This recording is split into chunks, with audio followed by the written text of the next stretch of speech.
Assalamualaikum warahmatullahi wabarakatuh. Halo semuanya, selamat pagi. Semoga kita selalu sehat ya.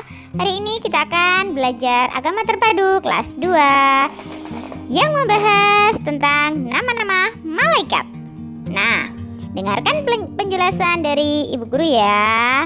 Simak baik-baik uraian yang akan Bu Guru bacakan. Siapkan juga buku dan pensil untuk mencatat apa yang akan Bu Guru sampaikan. Yuk, simak yuk.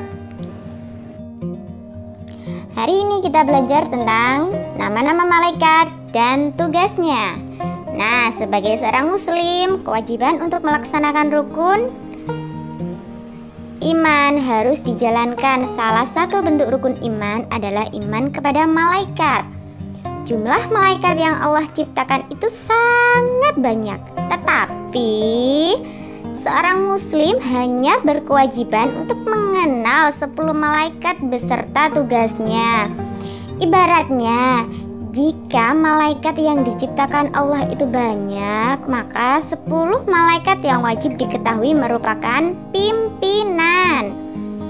Di bawah ini ada 10 nama-nama malaikat yang menjadi utusan Allah Subhanahu wa Ta'ala beserta dengan tugas-tugasnya masing-masing. Yang pertama yaitu malaikat Jibril. Malaikat Jibril adalah malaikat yang paling utama dan malaikat yang pernah sholat dengan Rasulullah Shallallahu Alaihi Wasallam. Tugasnya dari malaikat Jibril ini adalah menyampaikan wahyu.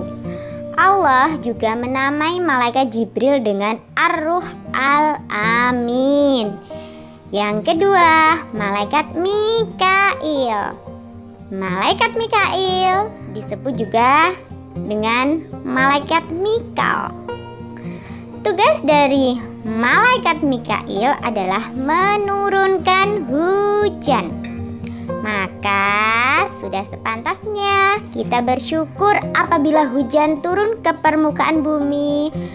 Karena itu merupakan pemberian dari Allah melalui malaikat Mikail. Selanjutnya, yang ketiga adalah malaikat Israfil. Malaikat Israfil diberi tugas untuk meniup sangkakala.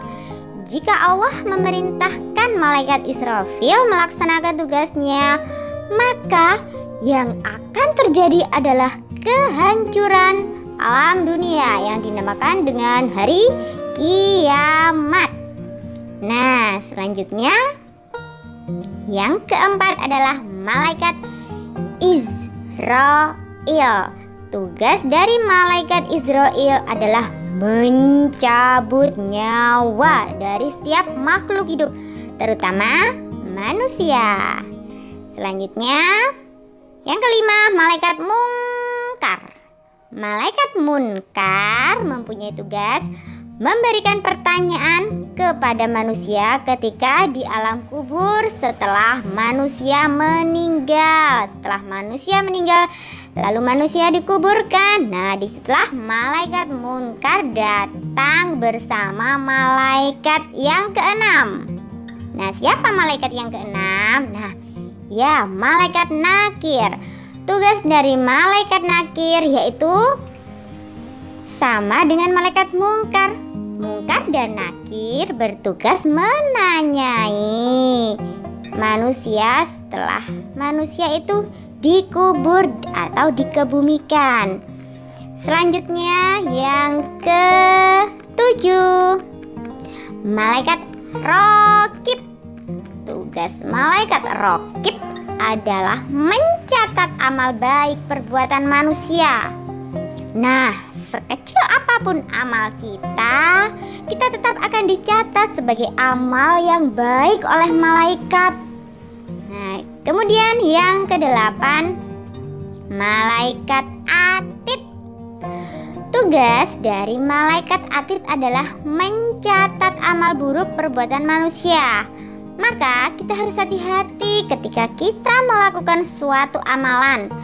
Sekecil apapun dosa yang kita lakukan, baik disengaja maupun tidak, pasti akan ada buktinya kelak.